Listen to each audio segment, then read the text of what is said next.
really different when you have like an interaction with someone across the net, like playing tennis or football. It's a contact sport, but yeah, I mean, not really. When you really have like someone hitting at your face and someone who wants to hit you, it's like it's a different defensive world. mode is like, whoa, wait, exactly. Something's going on here. You're absolutely right. So you just go. It's like this person, in order for this person to win, they have to inflict damage on you. Exactly. Yeah. And so I've never experienced it in my life. And I'm a happy-go-lucky guy. Yeah, I'm 2 meters tall. I walk in, I go to the mat, I shake the guy's hand, I'm smiling. I, shake the referee's hand, and it never happened. So the moment I touched that guy, he was game. He wanted to destroy me, and he did so much. I was so tired, but I accepted it. And the only thing you can do is put yourself in this technical mode. You learn these movements. You learn what your coach gave you. So I have awesome coaches. I have Vinny Carlucci, Jeff Lindsay, and Daniel Kimling. They're my jiu-jitsu coaches. And they were like, look, you need to do a single leg takedown, get side control, Americana, pillow choke, that's it. So that's the only thing I worked on the whole time for about a good 2 or 3 weeks. Yeah. And that's exactly what I did. It was Americana, Americana, Americana. And one of the cases, it was an arm bar. I did an inverted arm bar. But this person wants to do damage to you. Yeah. So it's a totally different world. Very different. Yeah, I've never been into, or as a kid, I tried karate, judo, all those stuff, but I didn't like it because I think I was like 6 or 7. I wanted to do karate or judo or jiu-jitsu. Karate Kid. No, but like it seemed kind of, as a kid, cool to be able to take anyone down and stuff like that. But it wasn't fun because, and I don't know, I think I would criticize that coach in that sense, because first thing that happened, I got in, and this guy, kid who was 4 years or 5 years older than me, like 10 or 11, he just smashed me, like the first minute. Yeah. And it's like, hey, I don't like this shit. You will see guys like that. You have these. Brazilian Jiu-Jitsu is relatively new in Germany also. So whenever you see some people spar, or they call rolling, you'll see some guy and you're like, I don't think I want to roll with this guy. He's a good 110 kilos. I weigh 67 kilos. He's going to smash me. Yeah. And it can be common, but you have to, like, the first few rules of Brazilian Jiu-Jitsu is you have to be trustworthy and trust your opponent. You have, you have to be trustworthy. And I think even more important, tap early, tap often. I tap all the time. The moment someone puts me in a situation where it's going to make me sleep bad, I tap. Yeah. That's the easiest way to get out of every fight in jiu-jitsu. Just tap. That's it. You can't tap if you get kicked in the head. So that's one reason why I don't do some of those contact sports. But with jiu-jitsu, the moment you're on the ground, you're all the same height, and you can always tap. Tap early, tap often. Love it. That's a good tip. No, but I always say it. We offer some kind of boxing conditioning in our box. We call it glove fit. So nice.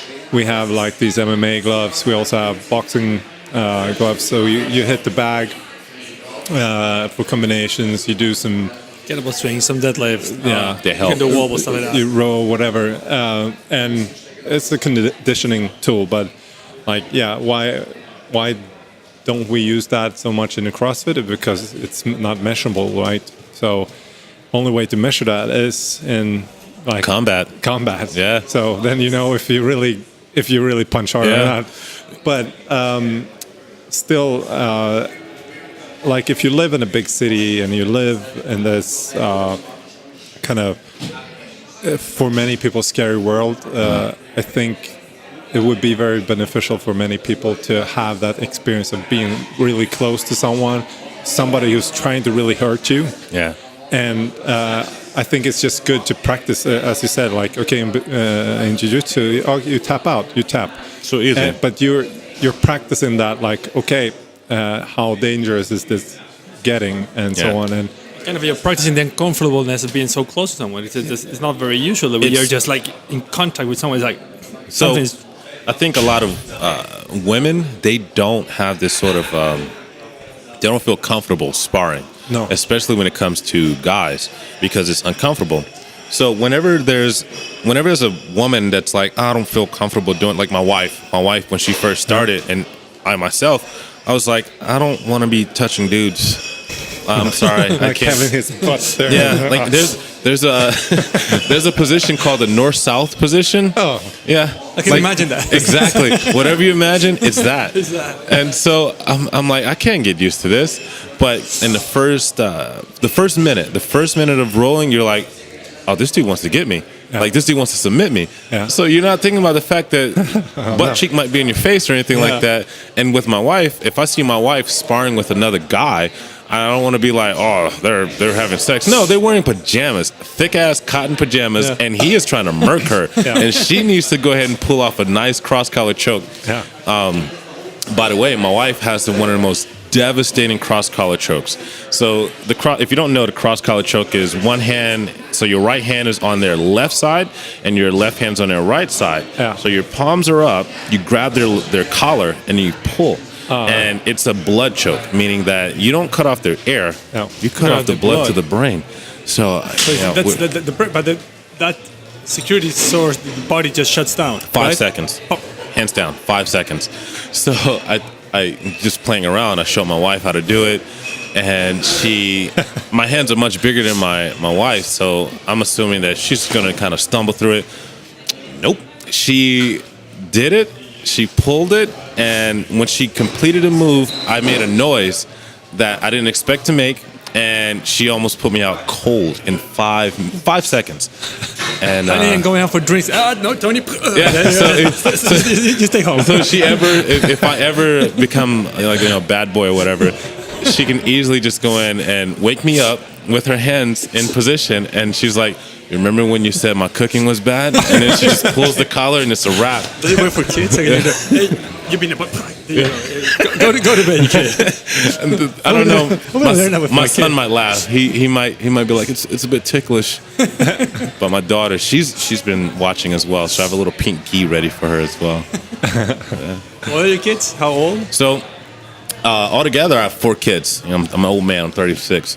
But I have a 15-year-old daughter, I have a 12-year-old son, and with my wife now I have a 5-year-old girl, and my son will be 2 in December. So they're making me burn a lot of calories, and they're part business owners. Like, they're helping me out as well. Yeah, we know the experience. I mean, I'm 36 also. Cool. 2 kids. Nice. Richard is 30. Yeah, I'm 25. 25. No. What? No, I'm 30. 33. Yeah. 2 kids also. I like to call that age group people that have their shit together. Yeah. Because you have a lot of folks in their 20s and they're like, I want to do everything. When I was in my 20s, I was like, I want to do everything. Yeah. But now that I'm 36, I know exactly what I want to do. I control the stress that's in my life. So I like to call those folks the people, that age group that has their shit together. Yeah. And then, I don't know, a lot of people start to panic after 40, so have to see how that looks like. But we talked about this also just before we were recording, is it's interesting to listen to all these, startup people that made it, and they have, built this company, and you have to do this, and you wake up this time, and you ate this kind of egg, you put it in your nose, and they'll have all these tricks and tips and everything, and it's like, but you don't have kids. Exactly. So where's the podcast for us, for the entrepreneurs and the guys that have these, Yeah, you're starting a company, you're starting all these things, but the hardest work is at home. Exactly. You have to balance this stuff. Yeah. So you have to be the guy that goes in. And there was a time in 2012 and 13, and my daughter was born in 2012, and I would do training for 6 hours a day. We have a multi-generational household. So my mother-in-law lives in the top floor. We live on on the ground floor. So I knew there was a problem when, after my 6 hours of training, I'm snatching 100 kilos for reps or whatnot, and I go home and my mother-in-law is like, can you move the potted plant? And I'm like, I can't. I'm so tired. Can you cut the grass? Oh no, I'm so I'm so worn down from getting blisters in my hands for doing chest to bar pull-ups. I'm like, you cutting as a father, as a son, you cutting the grass is more important than you getting a muscle up, hands down. There's nothing you can do about that. There's nothing to fight against. When you have, let's say that you're competing for the CrossFit Games, you have to make sure that balance between the time with your kids, your wife or significant other, it needs to be on the same level as you doing all this work to be competitive. Because guess what? You will not have the CrossFit Games. You will not have these competitive events. But your spouse, that's your franchise player. That's your road dog. Yeah. So if she's gone, then like there's no like these competitions can't cook dinner. I'm sorry. Yeah. No, but really like why? Also something that went through my mind many times when I'm getting home. I'm tired and like, hey, my kid wants to play and everything, and I feel tired or whatever. I'm asking myself. Also in the gym, I ask myself. So it's especially when you start a business. So it's super hard to get the hours for actually training. Yeah. Oh yeah. So then it's like, okay, shall I train or not? And usually it's like, okay, 2 questions. Will I have the energy to play with my kid? Yep. And will I regret it afterwards? And like, will I regret doing this workout? And we always say this, like, I'm saying to Gerardo, hey, let's hit a workout now. Yeah. He was like, oh shit, I have to. And I was like, hey, will you regret it? Yeah. He was like, oh, fuck, yeah. Exactly. But then, but you just balance. But what you said is you have to start balancing everything, all the balls in your juggle. I mean, you have to be a juggler at the end. Right. Business, my own health, because I want to be healthy, because I want to play with my kids, and I want to be longevity and pop. Yeah. And it's like so many things. If you're organized, if you don't have a partner that really supports you, exactly. You don't have and the partner is a wife in my case. It could be my business partner also, because that's a very good thing. I mean. We both have kids the same age. Yeah. We both have 2 kids, newborns. So he understands exactly how I feel when I say, hey, I have to go home now. Yeah. I mean, boom, perfect. Have to go, sorry. Can you take care of class as a coach in the afternoon? Yeah, sure. The other way around is perfectly, hey, I cannot go today. I have to do something. Yeah, sure. Yeah. But having that understanding and being able to say the understanding, talk about it, boom, it's priceless. Yeah. So there's times when on Mondays and Wednesdays, my normal schedule is I wake up at 7. I do my daughter's hair. Like she has this long curly. She's half black, half German, curly hair. So I have to cook her hair. Comb her hair and cook breakfast. And her breakfast they want to cook her hair. So it's like for her breakfast, it's paleo. Like I wouldn't say it's paleo, but it's bacon and eggs. Yeah. So for a typical breakfast for my kids, it's bacon, eggs, blueberries. So they do that, and I have to do their hair, like both, because my son has long curly hair as well.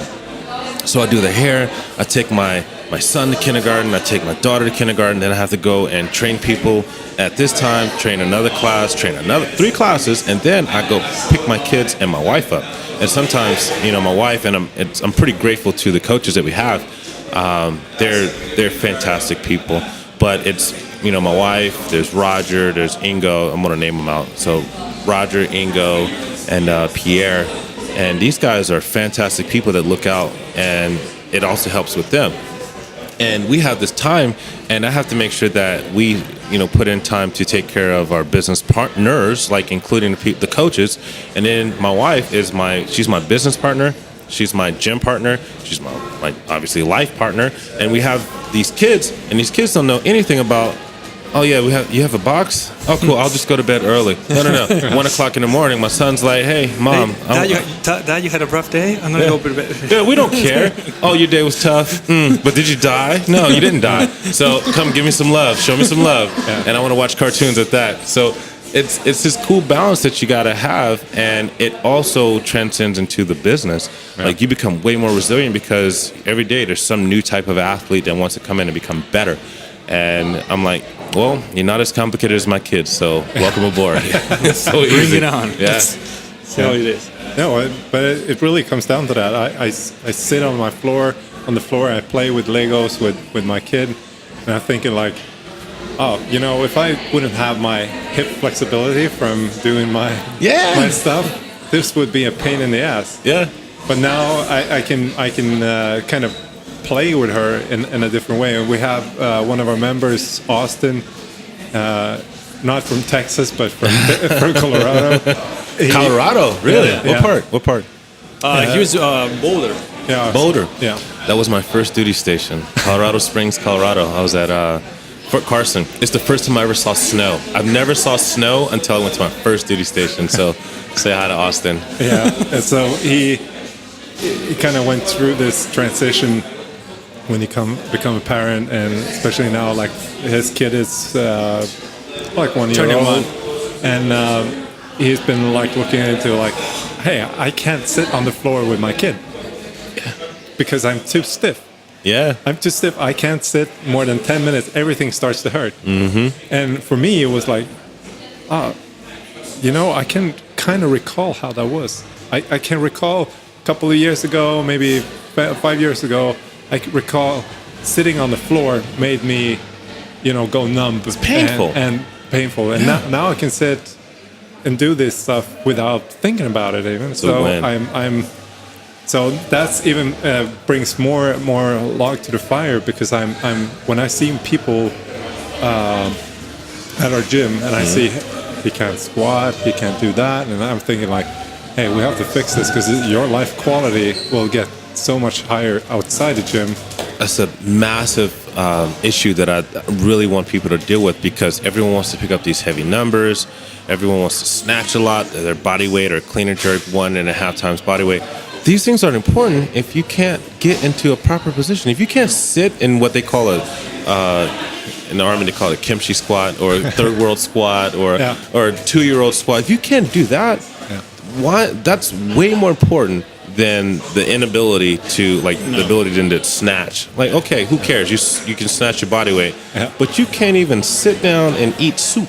You can't sit and eat soup. You can't poop in Thailand. Yeah, you're done. You're done. Just hold it in. Hold it in. No, I see all. I mean, I wonder what it is, but I play with my kid. He's turning 4 now, and I get exhausted. The guy has a dynamo. He has like so much energy. It's like he never stops. Yeah, never run out. Like they like and they just drop dead. And I'm done. But how is? I mean, I'm quite fit. I mean, I do workouts 4 times a week, 5 times a week. If I'm standing all day, I'm standing there. So yeah, I consider myself pretty fit. How do people that doesn't do all these things survive? I mean, back pains, shoulder pains. I can tell you that. What they do, they're like, they give them the phone. Yeah, exactly. That's something that just freaks me out. It's like, oh no. It's unfortunate. It's very unfortunate. I mean, poor kid at the end. Yeah. And the thing is, so I keep a collection. So I have a bunch of medals that I've won since my son was born. So the moment my son was born, I joined my weightlifting club. And then I think about 6 months later, I did in the same month, I did a jiu-jitsu competition. I did the South Hessen Championships. And I decided to put all those medals together. So every time I did a Spartan race, every time I did a jiu-jitsu competition, every time I did a weightlifting competition, I put those medals together, because there's a point when you're like, okay, Dad, you're an old man, but prove it. Where's it at? You know what I mean? So, and they don't think about the fact that when they were 2, when they were 3, when they didn't, like, I realized that my daughter's arms were too short to wipe her butt when she was like 4. So they'll never remember that. They're never going to be like, yeah, thanks, Dad, for wiping my butt, or anything like that. No, never. So the medals kind of help. What would you like? I think I don't know who we are to give advice to all the people and everything. But what would you say to this guy that says, hey, I don't have time. I'm a parent. I don't have time for sport. I don't have time for fitness. I don't have time for...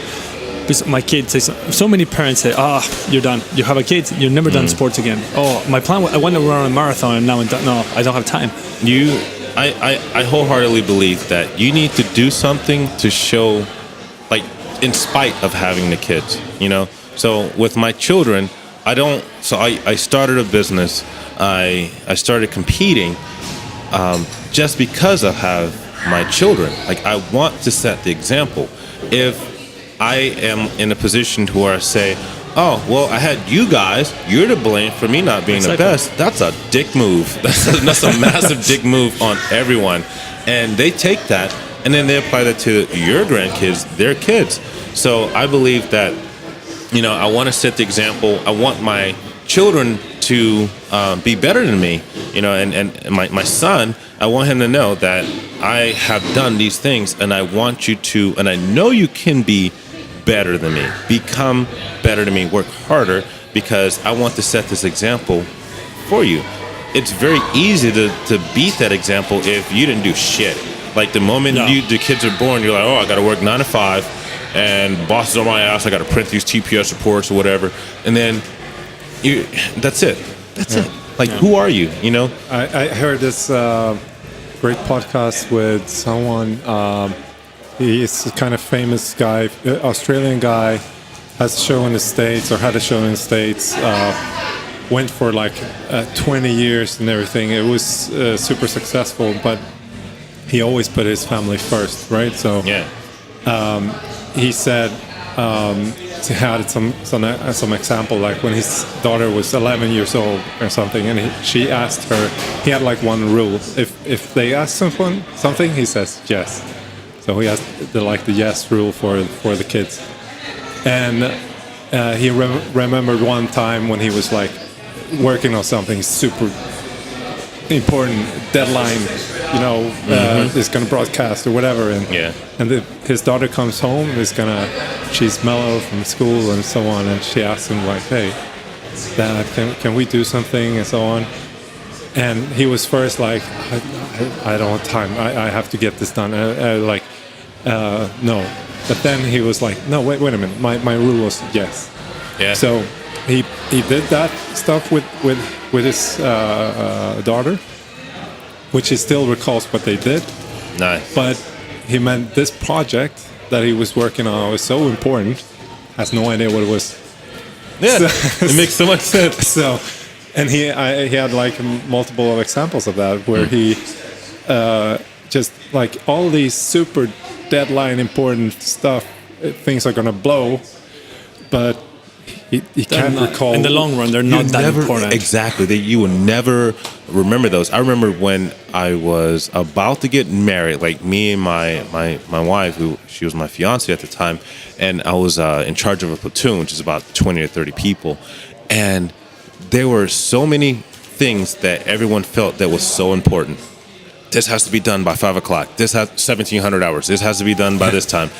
And I don't remember any of those. The only thing that I remember was the thing that made me leave the Army.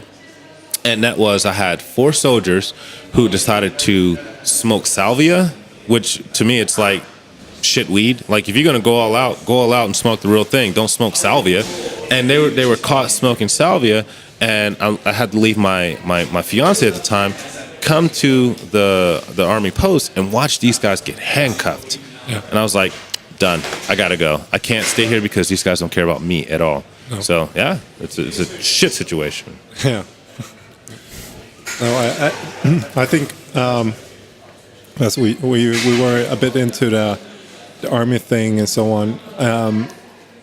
What do you think you brought with you from the Army thing when it comes to like the business part of? So I like to keep a steady schedule, and I like to reward myself. So I have 3 things that I want to make sure. So I want to do 3 things for the business when I wake up. I want to make sure that I got 9 hours of sleep. I want to make sure that I had decent food and enough water. And then I like to take naps. So I take naps by 1:30, maybe 2 o'clock. I make sure, but in order to get those naps, that's my reward. My reward is a 2 o'clock nap. If in order for me to get that, I need to get this job done. And that's something that's from the Army. And engaging a big group of people. I have 0 fear with talking to hundreds of people. But before I joined the Army, nah, good luck. There was no way you could get me to talk to one person, especially a stranger. Nah, not at all. Yeah, we were discussing before. You told us yesterday, discussing another topic. You had you can manage up to 40 people in a class. I mean, you can coach up to 40 people. Yeah, so it's a huge number of people. Yeah, it's a big number, and one of the big things is, all right, what's gonna happen with diluting the product of coaching? So in the Army, when you are giving what's called PT, physical training, you set people up in a certain pattern. All right. And then, so what I like to do is whenever people are in the gym, I need to make sure that someone's filling my periphery.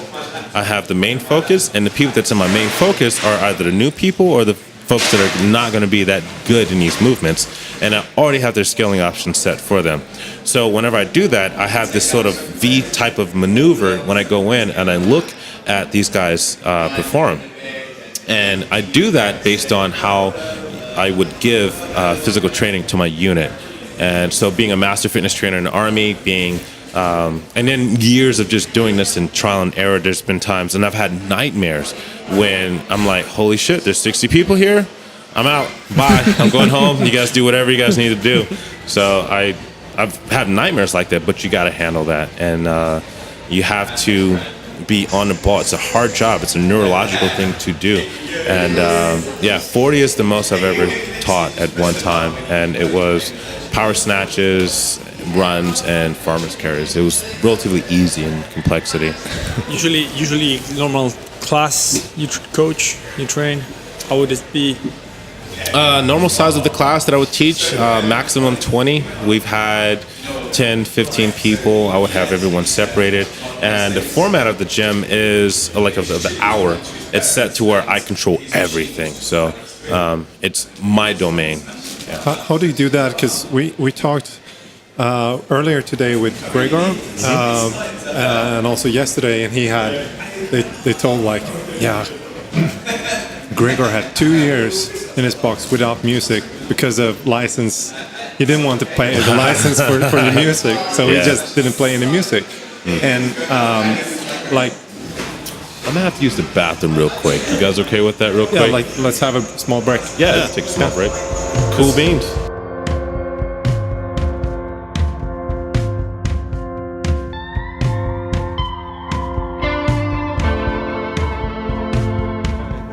Okay, so we're back from the pee-pee break. Yeah, I love to drink beer, but the after effects, I have a girlish bladder, so I can't handle it too well. What happens is, as you have to do, the first time you can hold it for an hour or 2 hours. But the moment you go to the toilet, it's a wrap. 20 minutes. You've opened the gates. The gates are open, man. No, wait. So you have to hold as much as you can the first one.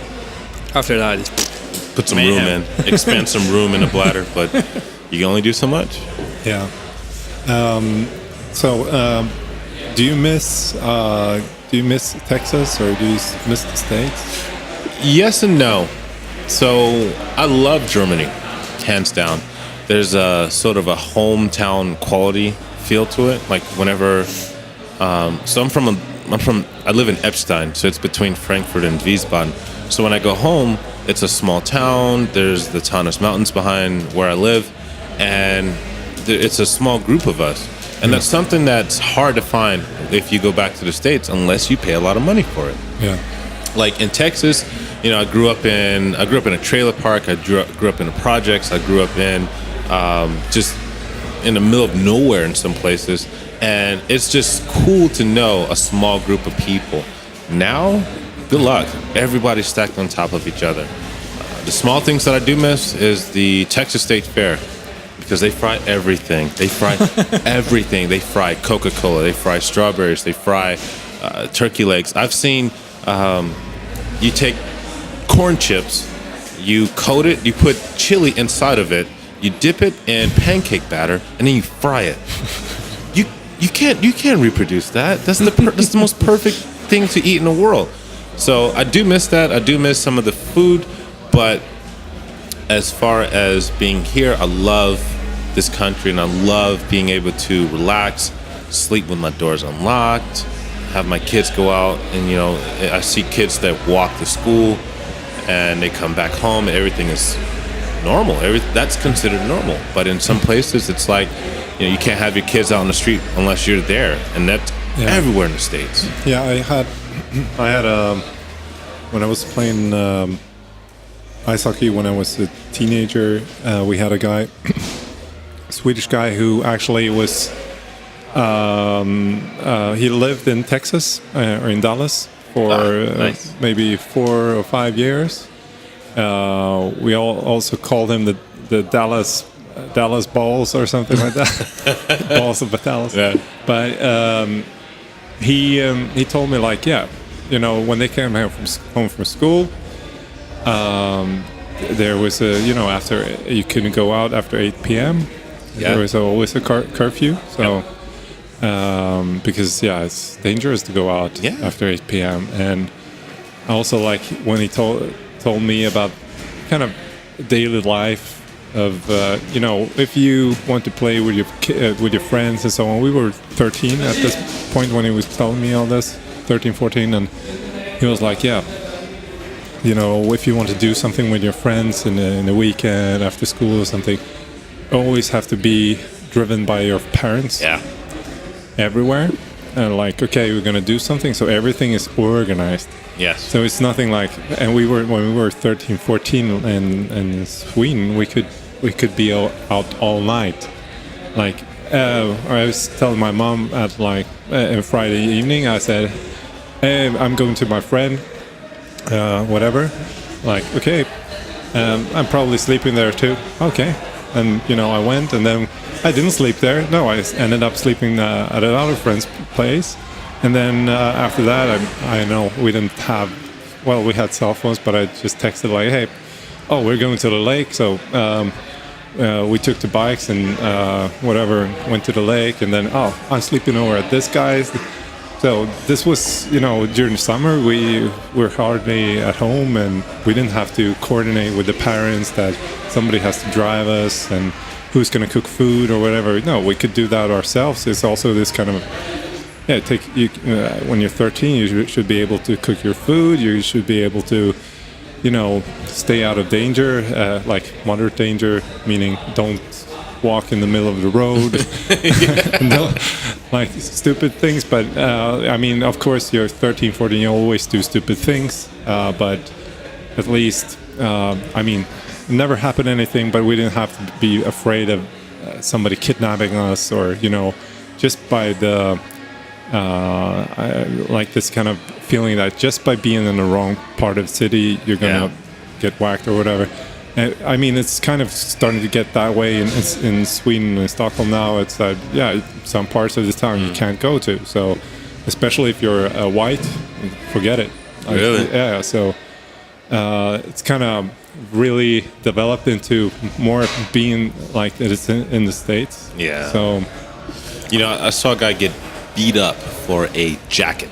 So if anyone knows starter jackets, starter was like probably the best jacket because you had the pockets, you had your favorite sports team. The NFL jacket was a typical starter, right? Yeah. So if I was also born in Florida, and I lived part of my life in Florida as well. Yeah. So in Tampa, you had the Buccaneers. No one wanted Buccaneers.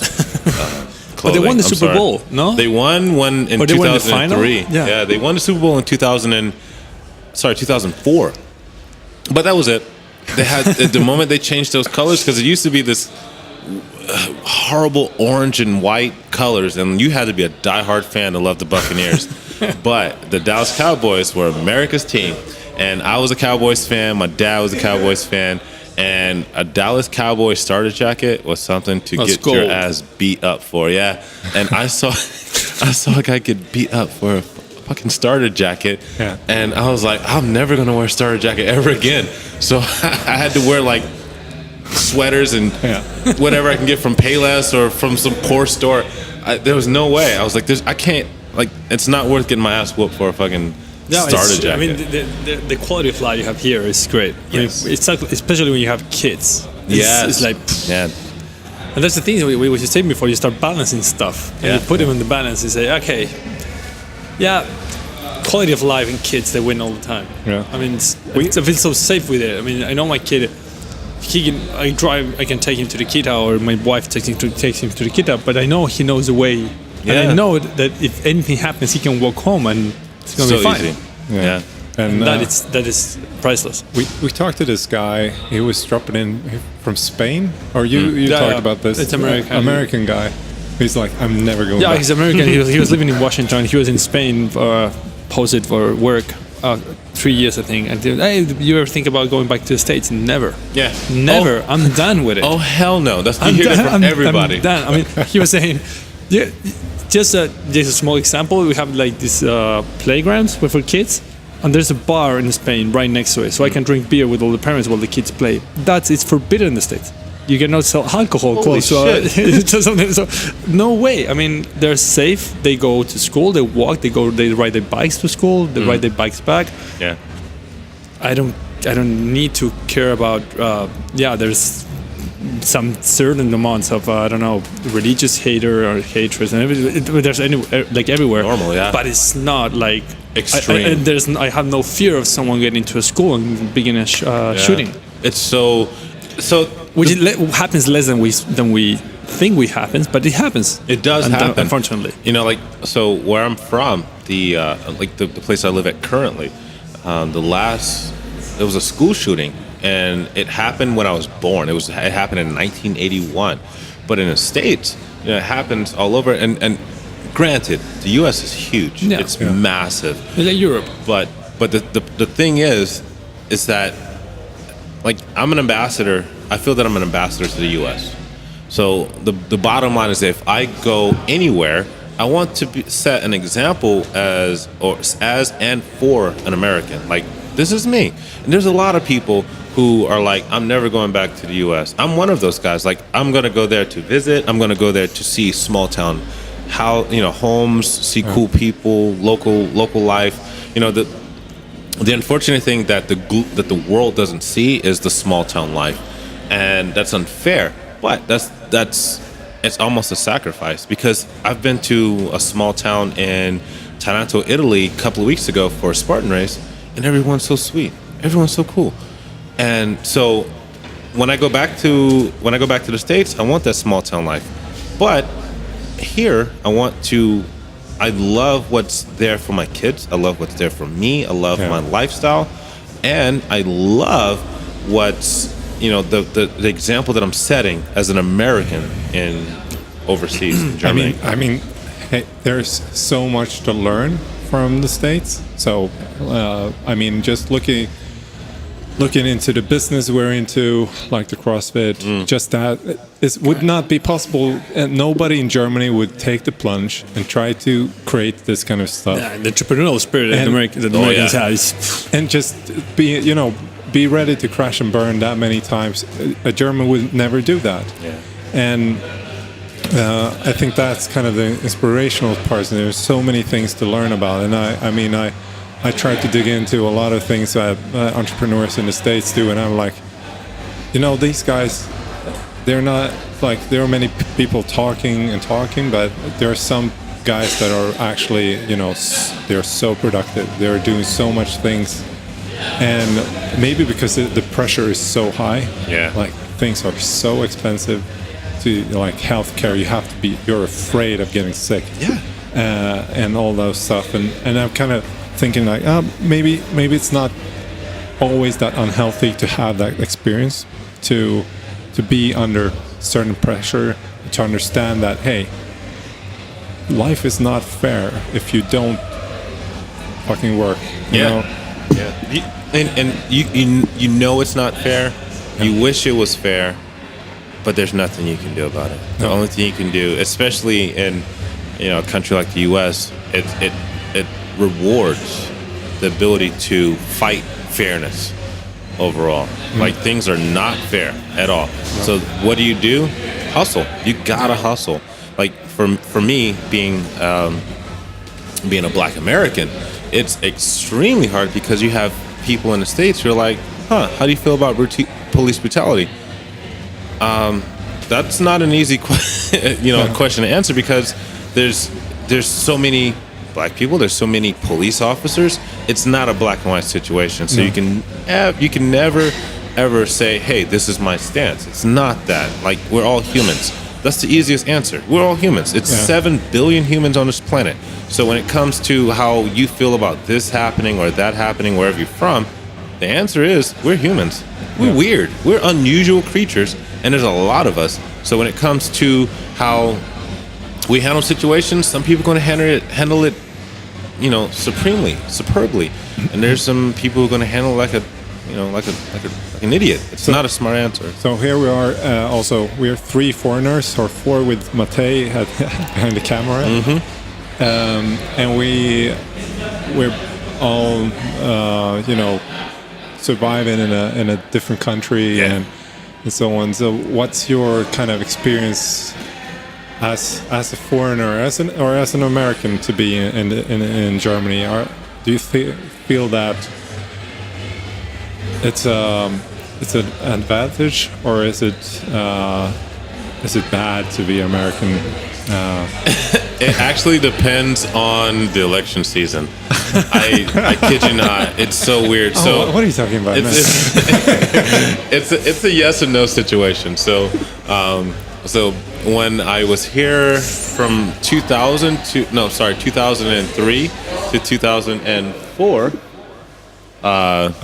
we were in line to go to a club, and someone was like, "I hate Americans," and my friend was like, "So does everyone else. Take a number," And then after President Obama was elected, people were like, "Oh shit, Americans, they win," and I was like, "Okay, I didn't know I was a celebrity, but I'll take it." Like Brandenburg tour was filled. Like Berlin was filled with like Germans shouting at Obama, like he's going to be he's like the savior. The savior of the free world. I'm like, he's my boss. I think he's pretty cool. He plays basketball. Yeah. He puts it all on the line. I can respect that, And then when President Trump came in, it's almost like I have to work really hard to let people know that things will be okay. You guys will be fine. Because the majority of people that I've interacted with, they're not okay with it. Yeah. They're not okay with who's in charge. I don't have a political stance, I just think that I like to, I've never met any of those presidents. The only president I've met was Clinton, but any other president I've never met. So why should I care about that? You know what I mean? The only people that I care about are the people that I meet and the people that I impact. And as long as I impact positively, that's the win, So, yeah, everyone has president within issues. your circle. Circle of influence, right? Yeah, like if you can't. No one has a circle that's that damn big. No one has a circle that's fucking big to where they're like, yeah, I need to care about how the president is doing and how, my daughter's doing. That's absolute garbage. It's so. Every election season is a bit different, but my experience overall as an American, and it's not just as an American, as a Black American, there's a certain stereotype that's there, and there's not a lot of Black Americans around, not even a lot of Black American box owners. No. In that realm, I believe that how I think that I have this trust in human beings learning, and I want to make sure that I set an example. It's harder. It's harder for Black Americans to set an example because there's an assumption. So not only do you have to beat that assumption, but you have to, after you beat that assumption, set a standard. But is it more from an outside perspective? I mean, for yourself, it really doesn't matter. For myself, it doesn't. Who you are. Exactly. Or it matters who you are. It doesn't matter what you are. This outside perspective, right? Yeah, so it's like Tony. In my head, I'm Tony. Yeah. And some people have to remind me of who and what I am. And that can be an issue, but sometimes it's a win. So, for example, in some situations, me being 6'7" or 2 meters, it's something that people will be like, you're tall, so you should be able to dunk a basketball. Or which I can. I want to put that out there.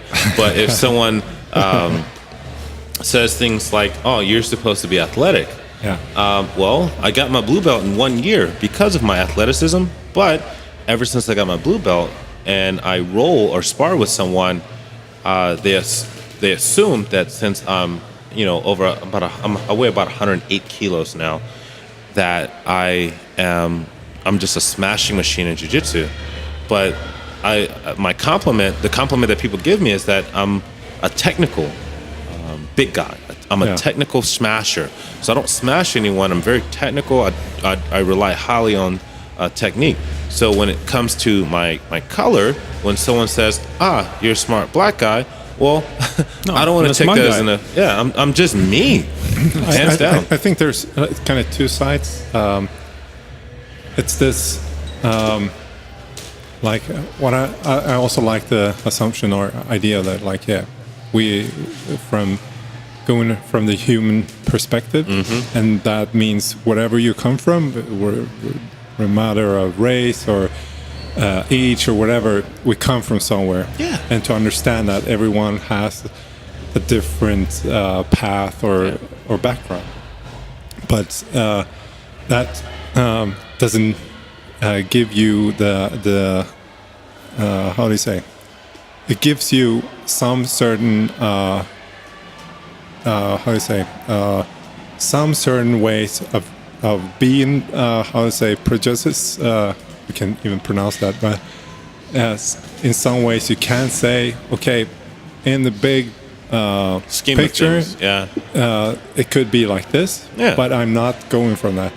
And I think this is also, it kind of backfires because some people are so afraid, even saying like, hey, dude, you're black. People are like, oh, I can't say it. He said the word. He said black. Oh my god! It happens. It happens a lot with me. Like everyone's like, oh, you're.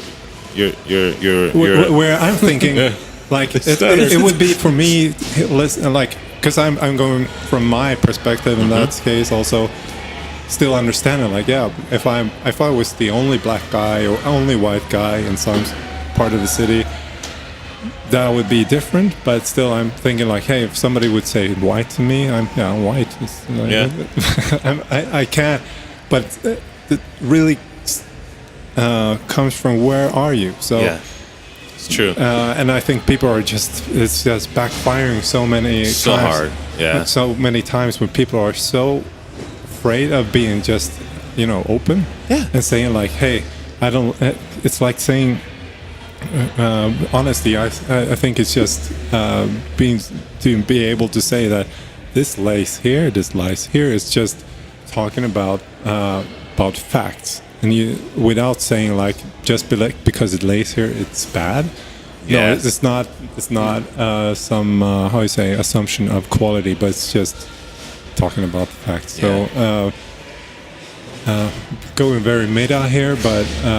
This kind of is because of the topic and so on. I tend to listen to a lot about podcasts about that also with much smarter people than I do. So I think we should give it to let those people talk about that. The professors and that. But still, we are foreigners, and I feel like from my perspective, being a Swedish guy in Germany, it has advantages. So we have a very good picture of Swedes in Germany. Germans love to go to Sweden. They love the like idyllic picture of Sweden. They love IKEA. Yeah. No, but who doesn't? There is a dream of that Germany once was like in Sweden, where people were friendly. They were honest. They were just like, hey, leaving the doors open. You don't have to be afraid of being screwed and so on. But Germany's like, from my perspective, and then coming from the outside, coming to Germany, doing business and so on, you start to feel like people are not honest in this country in comparison to my country. And I know, like, from my perspective, from his perspective, the opposite. People are honest in this country. I'm not gonna get screwed. It all depends on what's your starting point at the end. What's your perspective? I mean, the first time I arrived here, I was I think first or second month I arrived here in Germany, it was 6 years ago. I went to a German class, and there was someone complaining about the bike roads. And there's no safety in these bike roads and everything. Where are you from? I come from Denmark. Dude, I come from Chile. This is paradise. Go ride a bike in Santiago. You're dead. Here you're riding the same lane with the bus. In Chile they will run over you and they don't care about it. They won't even stop. So it's kind of a, what's your perspective? What's your starting point? Yeah. I think it's a great country. I think we have to take another break because we have to move. They're gonna kick us out. We have Sally giving us the angry eye. Sally, I love you, sweetheart. Sally and the team, but see if we can pick it up somewhere else here in the room. Okay.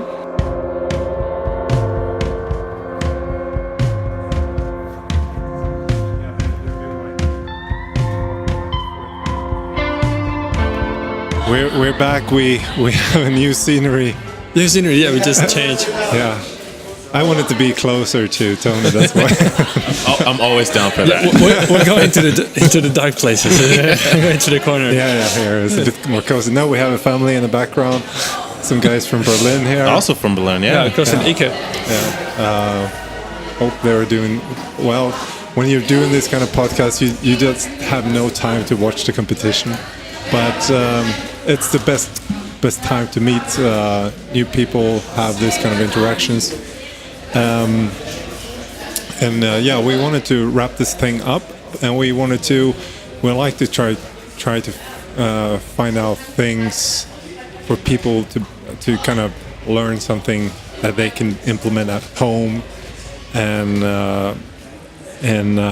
so they can have something from the podcast, not only, not all this fun stuff. I like to keep one rule in mind. Don't be a dick, hands down. Don't be a dick. Like, everyone has their opinion about certain things. The problem is that if you wound up offending or hurting or disenfranchising someone, then you're kind of being a dick. No one likes dicks. Don't be that. And I think that's a good way to roll. So if I can go into that, what is the moment you regret the most in that sense? So the biggest regretful moment that the biggest dickery. The biggest moment. The big dick moment. I'm trying to figure it out. I always tell, I think ever since I was a teenager, I had a few role models who were like, you just don't regret, you don't apologize, you don't take shortcuts.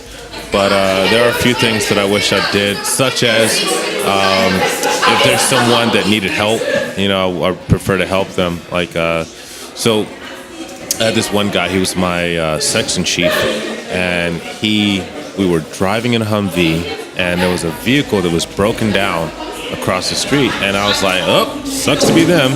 And he stopped the vehicle, ran across the street and helped them. And I'm glad I caught that early, because it's a habit that I have now. Like, I'm not always helping everyone. Like, I'm not some damn good Samaritan. But if it's an opportunity to help, I'll do so. But before that, I was like, sucks to be you. So a bunch of small moments about not helping enough, especially if it comes to health and living long, quality of life improvement, things like that, because now I'm in a stage to where that's my living, that's my bread and butter. So I hate to, if I feel disadvantaged if I don't help anyone health-wise. Yeah. Translate also the job you're doing, or that we're doing, in a way. Yeah, that's our you're business. Helping people. Yeah. We're in the business of helping people. Yeah, for sure. And second question, or 200th, I don't know which one we're at. But 3 years later. Do you? So if I say, like, one book that influenced you in your thinking? I have like 3 of them. Yeah, which are? So, Rich Dad Poor Dad from Robert Kiyosaki. It was a splendid book. Born to Run by Chris McDougall. Holy shit, that's one of my favorite books of all time. It's supposed to be a movie made from it, but I don't even want the movie to be made. The book is so good. Yeah. Happens that when you see really good book, and then you watch the movie, it's like, that sucks. Yeah. I don't want that to ever happen. I don't even want that to be a chance. I don't want it to be a 1% chance that this movie's going to be garbage because the book is so good. It's all about the Tarahumara Indian tribe who revolutionized. Like they don't run races, but they're the best runners, best long distance runners, hands down. But there's a mindset that I love about that. Yeah, but those are 2 books. I know a bunch of books that I crushed that would definitely help a lot of people. Like there was a book on a ketogenic diet. Everyone's going keto, so might as well read that. Yeah. Everyone's going keto. Everyone's going keto. But beer's not keto, so I won't have it. Everyone is on keto, but still eating not keto. Yeah, exactly. Yeah, no, it's. I think that comes from the Potosphere also. A lot of people listen to Tim Ferriss, and they're all into keto now. Joe Rogan, and so on. Even Mark Bell is keto. Yeah, I'm like, you picking up the heaviest things in the world. Why are you thinking about a diet? It's not worth it. But big ups to Mark Bell. Yeah. I love that documentary, Bigger, Stronger, Faster, and watching him going from that to where he's at now, it's pretty inspiring. And also, so I just put this on. I like to put, like many boxers, put like quotes and stuff like that on their wall, and I like to put not every day, not every week, not every month, but sometimes I just put a question on the blackboard in the box. Yeah. So my last question was, what's your happy place? Like, really, if I say, where is that like place that you find beautiful, you want to go to? So my happy place is at home in my backyard, making a fire, and I have a flask of scotch, and I'm making hobo food. So it's nice warm food with mushrooms and steak, and we got a fire and the kids are out there. It's perfect. Like, if I could work just for that and a nap, I don't care about money. I think that's that relates really pretty much what last book I read is like difference between pleasure and happiness. Yeah. Pleasure is about I like this, I want more. Yeah. And happiness is about I like this, I don't need anything more. That's it. Yeah, anything else, exactly. and that's happiness. Just being there, it's like boop. Yeah. Got it. Nothing else. Hell yeah. So, Tony, where can people find more information about your happy life? So I right now only deal with Facebook and Instagram. So Facebook, it's Tony Neal. Right now it's around Veterans Day, so you're gonna see an old Army picture of me. And on Instagram, it's Tony L. Neal, one word, lowercase. Okay. And if you're anywhere close to Epstein, yeah. If you come by Epstein, you're gonna get a beer. You're gonna have a nice little conversation. If you're anywhere near Wiesbaden, Nordenstadt, you can come by CrossFit Liberty. A lot of hotels. There's a nice little schnitzel restaurant next to it. There's a Imbus across the street. There's a Golden Lotus. Everyone knows me because I'm putting their kids through college because I love their food. So always come by. Okay. It was a blast having you here. Right on, man. Thanks, right man. on. And good luck with the podcast. Yeah, hopefully Muscle Cat Radio or Tony's Playhouse. I don't know which one. It depends on whatever beer I We'll have. have to do a rank about beers, rank them all over a year and see which one's the best one. I think so. We'll take see. that rank. Hell yeah. Right on. Smell you later, guys. Right on. Ciao, ciao.